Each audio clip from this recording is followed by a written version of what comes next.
Hello, everyone. Thank you for checking out this special episode of Really Dicey. This is Manny. I'm Matt. I'm Seth. And today, Matt's going to lead us in a discussion about puzzles and traps in role-playing games. That's right. So, aside from getting in the fight and killing monsters and cheating at cards at the tavern, one of the big activities that comes up in D&D are traps. Right? People are always running in the traps. So I thought we could just have a discussion about traps. Let's just start with really basic. What do you think is the purpose of a trap? Why are there traps? Manny, if you're making a dungeon or you're running a game, I think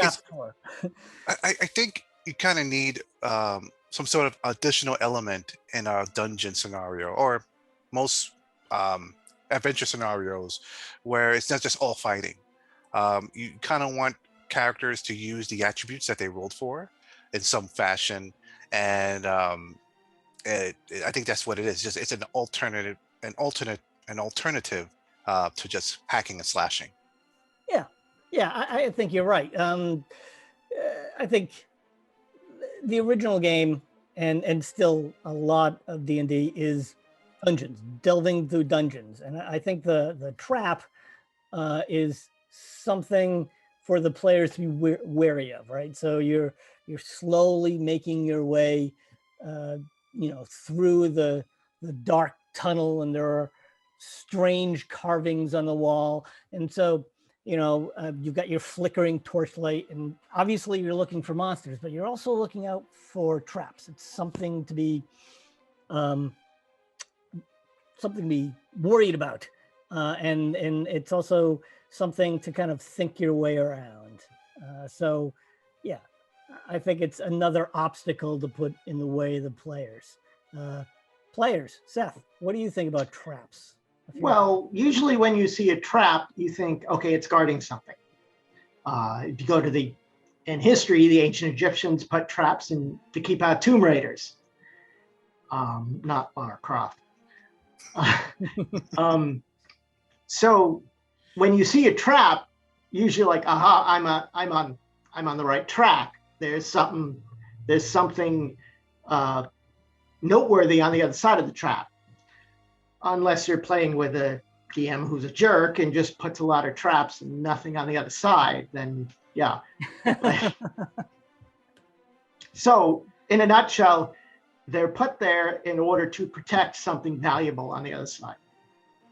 Okay, yeah, that makes sense. So if that's the purpose of the trap, both from the player's perspective and the GM's perspective, what makes a good trap? It's a good trap. Something that engages the players, makes them work together to solve a problem. And the problem has to be at a moderate level for the group. It can't be something too easy, or else there's no point of it. You're just boring your players. It can't be too hard, or you'll spend 5 hours trying to open this one door that has like 5 magic locks, and the combos are not working. Sure. Or the player characters will just give up. Yes. So then you just wasted whatever's on the other side of the trap. Also depends upon what traps you want to use as well. In first edition, they did something very interesting in first edition. So yeah, there's traps. There's like the way Gygax thought of traps was like the floor opens up and then there's a pit of spears that you have to try to avoid all of a sudden. But you also had a section called tricks, which I have not heard that term anywhere else. There's actually an appendix section for tricks. And in tricks, it talks about like sneaky stuff, like this vase that you touch is actually has like a mimic or a black pudding or something inside it. Some sort of thing where you surprise the players in some way. I think in later editions, especially with 5th edition, they kind of combine the ideas together. They don't separate them anymore, Mhm. which to me that sort of makes sense because you sort of want to have both. Eventually, after a certain amount of time, people are going to be tired of the pit that opens up, or the walls are closing in, or the saws that peer out of the walls. Eventually, players are going to get tired of that. So I think the trick aspect of it is really important because you want to really keep them on suspense. You want always them to be sort of tense a bit, so that when they're going down this hallway or opening up this room, that almost anything could happen. Sure. Sorry to jump in. I like the traps that, as you were saying, Manny, engage each of the other classes besides just a thief, besides just rolling on a dice and okay, I disarm it. I like traps that will have a magical component, so it engages the wizards, or does it have a religious component, so it engages the cleric, or does someone have to have weapon or armor knowledge in order to solve this bit, and that would engage the fighter, stuff like that. So it's not just a simple, okay, I step on this and a huge block falls and everybody dies. But you mentioned disarming the traps and everything, and I think that often traps and finding the traps and disabling the traps can become too dice centric. Like, in the last game I ran, the person playing the thief, and this was partially my fault too, we fell into a routine. Like we'd come to a door and she'd say, I do the thing. She'd look for traps. So roll for traps, and it'd say, yes, you'd find the trap. And she'd say, I disarm the trap. Okay, you take another roll. Okay, you disarm the trap, or you don't disarm the trap. And so that triggers the trap and some damage happens. So we do another roll. So really just came down to 3 rolls. Roll, roll, roll. And it got really boring. And it was almost an automatic script that could happen without anybody even being there. I mean, I could just take 3 rolls behind the screen and say, oh, this is what happened. I think that can be a problem. Can I jump in for a second? Go right ahead. I did something. See, I was thinking about worrying. I was worried about boring my players into doing too many rolls for things, especially if it is attribute based in some way. So what I did one time is I created I made a scenario where they were in this old dwarven training ground, and in this training ground, each attribute was tested in some different way: strength, dexterity, charisma, and all sorts. And there was a test, so everyone had to work together. Yeah, there was rolling the attributes. Yeah, if you look at it technically, it's the same thing, but the flavor around it, I think if you enroll it into some sort of story, I think that might help energize the players. I think that's a good idea. I think that's the key. I think the key is description above skills and roles. And here, I think we can learn a lot from basic D&D. If we go all the way back, where the game was really about player initiative. Not initiative, wrong word. That's a loaded term in D&D. Player intelligence as opposed to character skill. One thing I tried in the game was not using hidden traps. So the trap is right out there in the open, and everybody can see it. So it's more like a hazard. Right, so the characters are moving down the corridor, and they come to a flooded section of corridor that's 15 feet long, and it's filled with muddy brown water. And then they've got to think, oh, how do we get across that? What's going on? They get out the spear and figure out how deep it is, and they discover it's full of blood-sucking leeches, and so then they have to work as a team to kind of figure out how to get past it. As opposed to, you could do the same sort of thing where the pool full of leeches is hidden under a trapdoor, right? And so they would have to roll to see, okay, I check for traps and roll the dice. Okay, yeah, you find that there's a trapdoor there. Or you don't, and then you fall in. And then, so the whole thing's just a bunch of rolls. And so the other part of that was, if you can describe the trap really well, then the players, instead of rolling to disable it, they can describe to you how they disable it, right? So if you say that you come across the altar, and in front of the altar are some steps, and above the altar are a bunch of faces with hollow eyes and mouths. And the characters can say, okay, well, I examine the steps and say, okay, yeah, you examine the steps and you see that the top step looks like it moves, like it might sink underneath you. And they say, oh, okay. So I kind of go around and kind of look at the holes. I say, well, you can't get too close to the holes, but you can see that the holes are really deep. And so they start talking among themselves and they say, you know what? I bet if you step on that trap, the holes are going to shoot spikes at us or something. So then they talk about the trap as a group, and then they can try to tell you what they're going to do. Instead of rolling to disarm the trap, they could say, okay, we're going to, shove iron spikes around the block to stop it from sinking. Or we're going to try to stop up the holes with something. And then you can take whatever rolls you think are necessary to see if that works. Or maybe you could just say, well, that's a really good idea. Yeah, that works. There's no roll involved. You describe the trap and they describe how they disarm it. I think, we're gamers and we love dice. We love our shiny math rocks and we love to roll them. We love the clatter they make on the table. We love watching the 20 come up, the great number. And I think sometimes we get too addicted to that.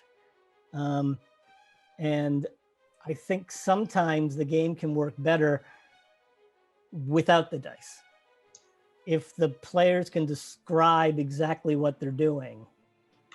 The only little downside to that is now you just, as far as traps go, you now have just taken out the need for the thief.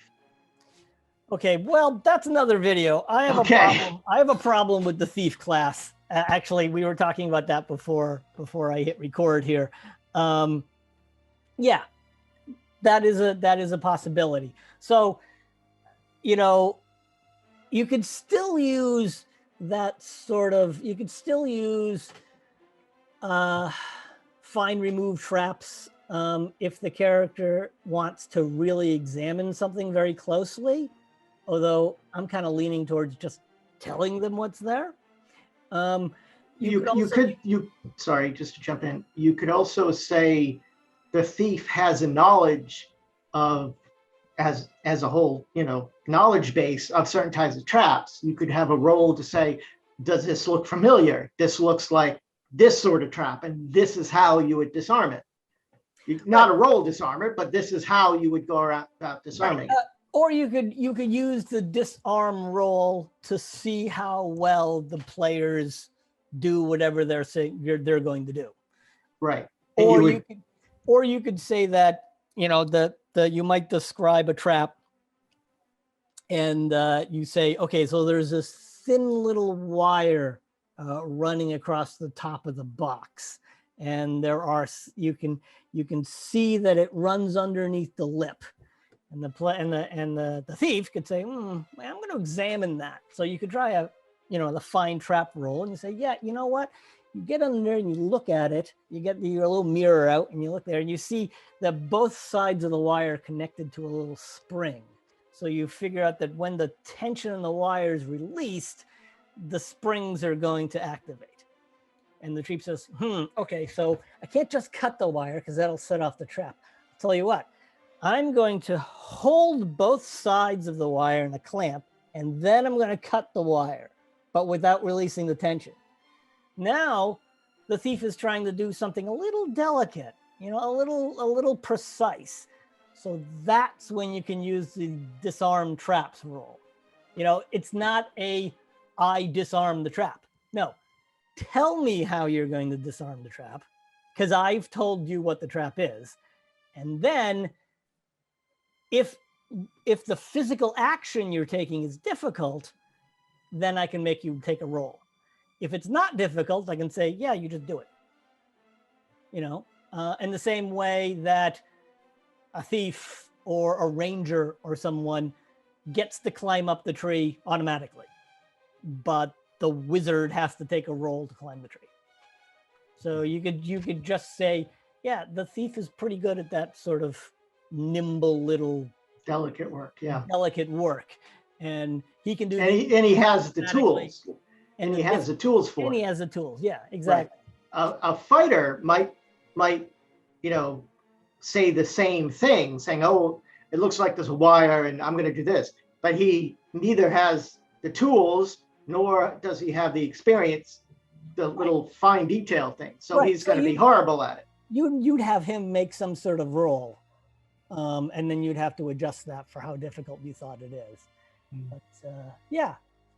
So I think I don't know. I think that would be a better way to handle traps. Oh, sorry. Go ahead. No, go ahead. Oh no, I'd say I agree with you about that, and that's actually pretty interesting. That I mean, it's a good point that I don't think I hear a lot of people talk about is the narrative side of things, the description side of things when it comes to traps. Usually, I've been a player with other game masters where like you disarm a trap and that's it, you just move on to the next room, to the hallway. But there's very few that I've met they're really good describing what's the situation going on exactly. What type of trap is it? Is it like one of those like thin lines across the floor that if you trip on it, something gets triggered, and how do they disarm it? I think I agree with you. That's a really great way to keep your players interested in the adventure and invested. Right. The trick is that's more difficult. It means that instead of saying, okay, in room 34B, there is a trap and the players have to disarm it or it shoots spikes at them. That's what you get in a lot of modules. That's how a lot of people run their games. This way means you have to know what that trap is. You kind of have to design that trap. You can no longer just say it's a trap. You can say it's a pressure point that releases a spring that shoots some darts. So, I mean, you kind of have to design the trap. I mean, maybe not completely. I mean, you don't have to be some sort of Egyptian death archaeologist or something, but you do have to design it well enough that you convey to the players how it works so that they can convey to you how they disarm it. And I think game masters, that if they have a hard time describing every trap, what they could do is just talk about what they hear. You know, you step on something, the tile goes down on the floor. Suddenly hear this springs and sounds and gears turning. What's happening? You know, and you try to figure out what it is before something bad happens. Yeah, exactly. So, that's traps. Oh, and if you want to really screw with your players, after all these sounds you hear, nothing happens. Or nothing they can see happens. Oh yeah. Or out of the statue's mouth just comes a little puff of smoke. Because the funny thing is, the players go into these ancient dungeons and they set off this trap. And that's it. The trap's set off. I mean, unless the dungeon gremlins come by and reset it, a lot of these traps are just a one-time thing. So also, if this is an ancient structure and say the trap would shoot out a metal spear or an iron spear, but it's hundreds of years old, so the only thing left is a little couple of metal shavings that come flying out and just rust shoots out in your face. That's exactly. a great idea. I mean, why do all these traps still work? And why has no one ever been in this dungeon before? Imagine players going into a dungeon and they turn the corner and there's this giant block taking up the middle of the corridor, and there's like some skeletal legs sticking out of the bottom and boots. You know? You know what's a good movie that you reminded me of? The Goonies. But Mm. that's a perfect example of traps that have aged and what happens. Yeah, yeah. Okay, so related to the trap, there are other things. There's things like the puzzle or the riddle. So recently, to give an example, I was running a game. It was a dungeon crawl. It actually came about because it was on Zoom. So I run my games on Zoom, and it's not always the easiest thing to include a map. I'm not really great with maps.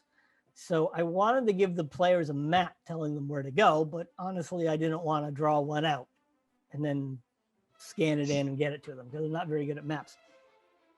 So what I gave them was a scroll which contained this ongoing riddle. It was like a free verse poem, and the couplets kind of described how they got through the dungeon. So it was kind of like a riddle map. And I think that worked really well. Seth, you were in that game. What was your experience? What did you think of that? No, I liked it a lot. Yeah, it told like if you came to a fork in the road and a line in the poem, something like said, "Take the smaller way," you would. So it sort of told you where to go. There were the couple lines where the whole party had to stop for a bit and think, what could this possibly mean? I mean, it wasn't glaringly obvious. Right. So that's kind of brings me to my point. It's difficult to get this sort of thing right. Things I thought were going to be really easy were really stumpers and just ground the game to a halt. And a few things that I thought were actually kind of clever and tricky, people just got immediately and made me feel stupid. So the question is, how hard is too hard? For me, I don't take chances anymore because I created my own riddles, and again, I get the same experiences that you have, Matt, where sometimes they just get it right. Sometimes they take a long time getting it, but they eventually get it. And there's been times where they just don't get it at all. And it's hard to predict that. I at this point now, what I do is I just do rolls. Actually, my style is actually very similar to what 5th edition does with puzzles now. They do hint rolls, HINT rolls. Okay. So like you may have a puzzle or a trap, and you have everyone either do like an intelligence check or perception check or investigation or something like that, and then you just give them hints, and then you hope that these hints are just enough so that they sort of understand what's going on. And even then, you got to still be kind of careful because sometimes people just don't get it. Yeah. Well, and there's always the disconnect between if the player doesn't know, but he's playing a character who should know, then there's always that disconnect. Yeah. Okay. So there's always a question of the intelligence score. You're playing a character who's really intelligent, or who's supposed to be a super genius, and you're frankly not. How do you handle that? I think the hints are a good idea. Giving the players some sort of knowledge. Several times using the riddle map, I would tell Seth, your character, who was the wizard, that this bit reminded you of something else you had seen, or that this is referring to a certain type of poison or something. So you give the players a little bit of knowledge that their character would have. And, the flip side of that, of course, is the character or the player whose character has a really low intelligence. They either forget to play that at critical times, or they just don't. That can be a little harder because, I don't want to be too harsh, but it smacks almost like cheating. I mean, if you put your low stat in intelligence, you should play your character kind of dumb. that can be a problem. And I don't really know how you can fix that at the table. I would kind of talk to the player about that, because even if the player gives an answer and you say, hey, take a roll for that, you're not smart enough. Well, the answer is already out there. One of the other players is going to say, actually, I pick up the turtle. Like, okay, sure, fine. Where did you get that idea? So, but but fortunately, that doesn't happen too much to me. I find that most of the time, players who play characters with low intelligence scores really enjoy playing stupid characters. If I was in that scenario, I would make the player role play that scenario, because I don't have too many instances with intelligence issues with between character and player. I always have charisma issues between character and player. Yeah, that's another video. I'll have it's always either or. I have a player like gives a great speech or says something ridiculous, and then I look like, what's your charisma? And then they just this roll of persuasion or intimidation or whatever, and they roll great or badly, and then I'm like, okay, role play that. What happens? You tell me, because I'm not gonna figure out for you.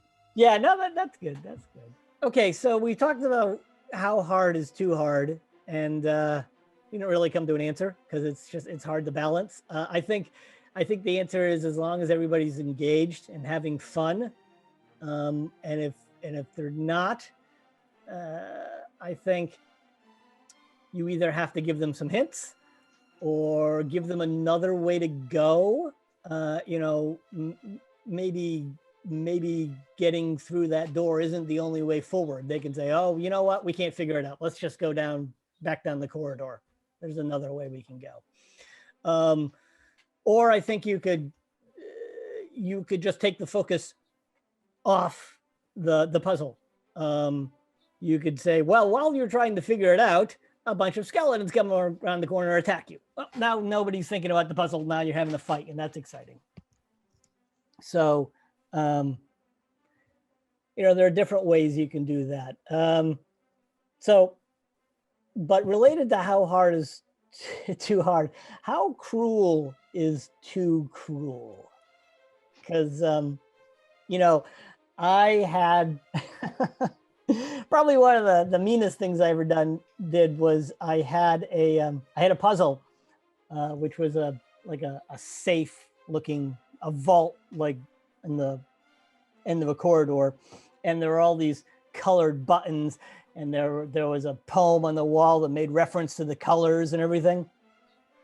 And the players spent a long time working on that, and it wasn't a vault, and the colored buttons didn't do anything, except they did alert the monsters who came around and attacked them while they were stuck in the corridor. So that was pretty cruel. That was perhaps too cruel. Or having a riddle with no answer. See, that brings us to another point. Do all puzzles have answers? Do all puzzles need answers? Why put it in there then? Well, okay.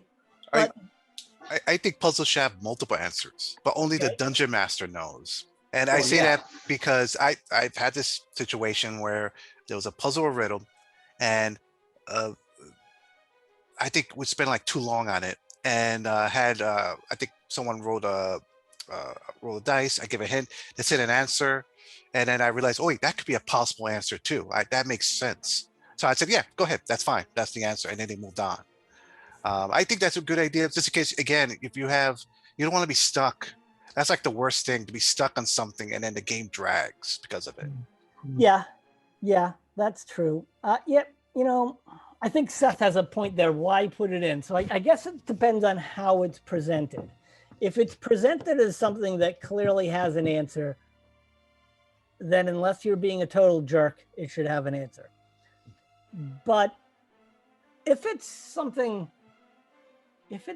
vaguer, so if it's not a riddle, it's not like a written riddle or anything, or a puzzle with moving bits. If it's a hazard, if it's a trap, then I don't think there necessarily has to be a prescribed way around it. You know, I mean, obviously, whoever designed this, you know, unless there's some sort of Gygaxian game show of death merchant where they're just having fun watching you do that, they're probably designing it to stop you from getting from someplace. So they're not going to build in an answer. They're going to build in a way for you to get through. They want to stop you. So there was, I remember there's one that Matt, you had, it was a wizard in a wizard sanctum or laboratory. He kept one of his treasures, and this wizard was able to turn himself into smoke. So he built a trap that the only way to get through it is to turn to smoke, float through the trap. And of course, he rightly figured not many people other than him knew how to turn into smoke. So, and there's pretty much no other way that we could think of to get through the trap. And of course, there's not, because he designed it specifically so only he could do it. Exactly. That was an obstacle. And it was meant to stop you. And the players, unless you could think of something really clever, and if you did, I'd let you go through with it. But I didn't have a prescribed answer. And it was a perfectly valid thing for you to do, to say, okay, we can't do this. Let's turn around and go somewhere else. You know, I think that a lot of players don't realize that, you know, failure is an option. And I kind of blame video games for this, right? If you're playing in a video game and you get to some sort of obstacle or puzzle or something, there is a way through it. So, you know, I get this a lot in combat. Sometimes they'll say, you know, after combat, I'll have players complain to me, oh my God, how are we supposed to defeat 3 giants? I said, well, you weren't. I mean, goodness sakes, you guys were supposed to run away or hide or talk to them or do something clever. Obviously, you can't fight 3 giants. Look at them. You know, so it's the same thing with the trap. How are we supposed to do that? I don't know. When I GM, I am not a storyteller. I'm not presenting a puzzle with an answer. I see my job as presenting obstacles and complications, and it's the player's job to figure it out. That's fine, but if that's impeding the plot moving forward, like as Manny was saying, if it grinds to a halt and that's the only way forward, and if the characters finally say, you know what, screw this, it's too much, we're going to leave, and the rest of your campaign is on the other side of that, then you just ground the game to a halt. Well, okay, yes, but I try to design my game so that there isn't one way forward through the right. plot. No, I'm just saying, yeah. That would be a mistake. If you know, you had to get over this bridge to get to the rest of the plot, then if I make that bridge impossible, then the game's over. But right. I try to design games that are a little more open-ended. I mean, that's not the only plot. That's not the only way to the plot. You can do other things. Unless you're Gygax, and spoiler alert for anyone who hasn't played Tomb of Horror, that first trap, Oh, God.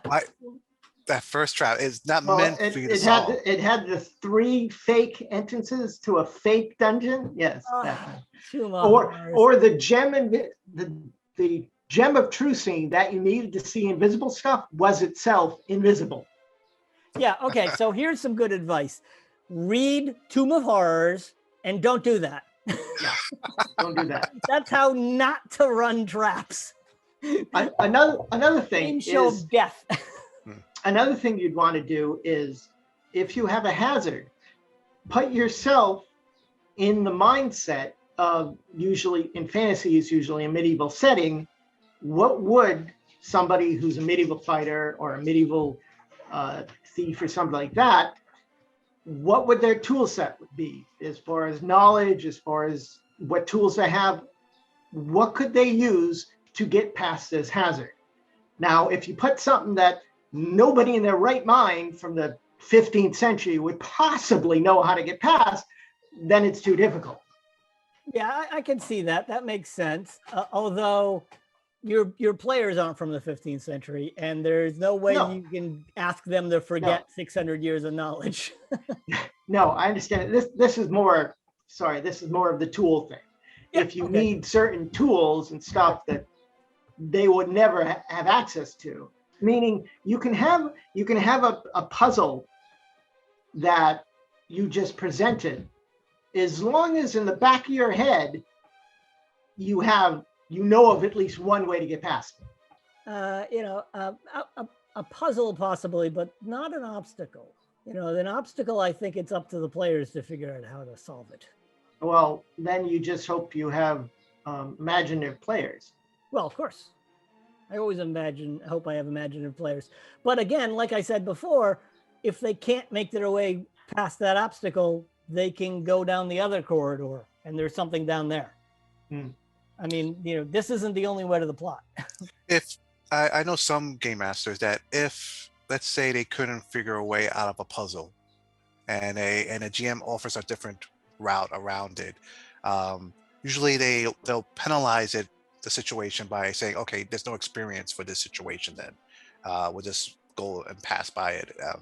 I've seen some game masters do that. I don't know if that's the right way of handling it, because sometimes players cannot read your mind, and who knows, and sometimes actually, that sounds, sorry, just jump in, that sounds interesting. Say, like what Matt was saying, if a puzzle is on one corridor and you can't do that, you go to another corridor, well, then you come to a huge room that looks like both corridors came to, but you didn't, but the corridor where you went that didn't have the puzzle or obstacle came out at a very disadvantageous place. I mean, the place you wanted to come in, maybe to surprise monsters or be on the right side of another obstacle, was that first corridor.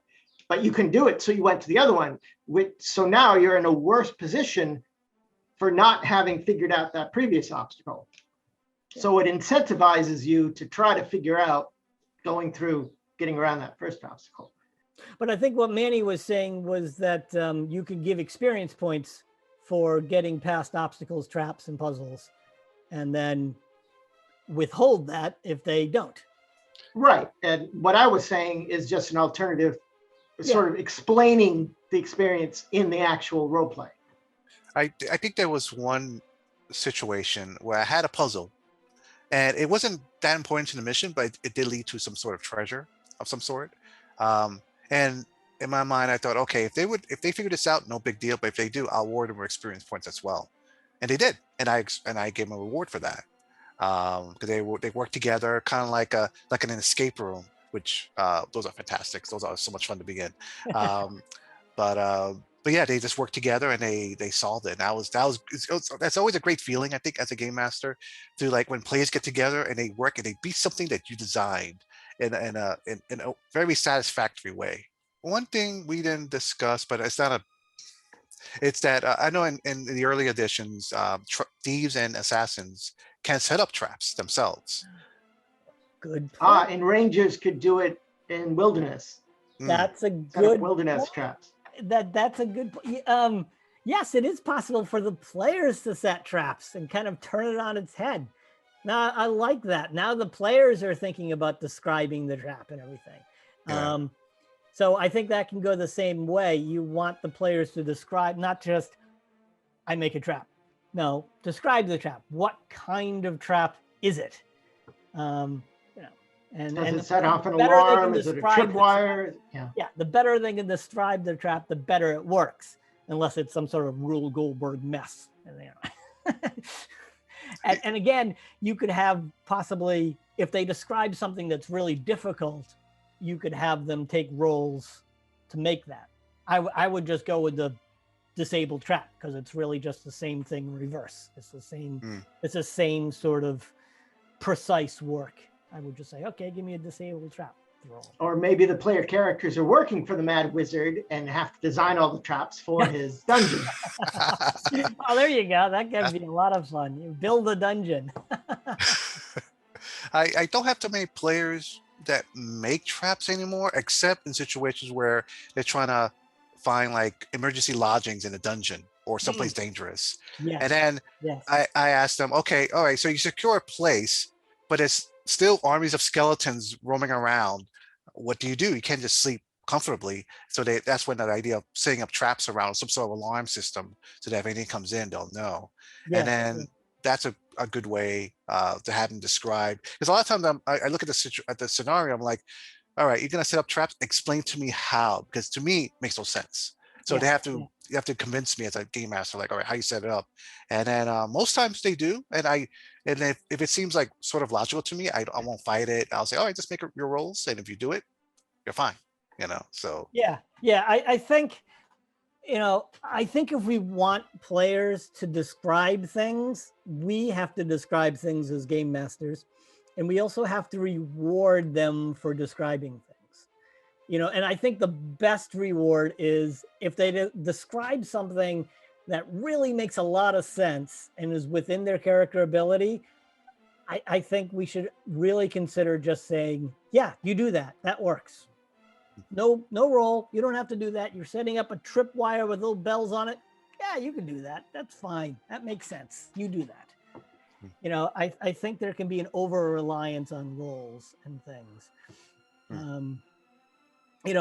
Seth and I have both had the experience where we played games where your characters are just terrible at things, and it quickly becomes apparent that not D&D, but other games, where it becomes apparent that the best strategy is to not pick up the dice. Nope. Don't touch the dice. You just try to describe everything in a way that you don't have to roll. The only way to win is not to play the game. Exactly. So I think we want players to describe things. We have to reward that sort of play, and traps is a wonderful way of doing that. All right, so that's our rambling thoughts on traps. Let us know in the comments if you have any traps or puzzles or Sphinx riddles for us, or what you think. So take care, and we'll see you next time.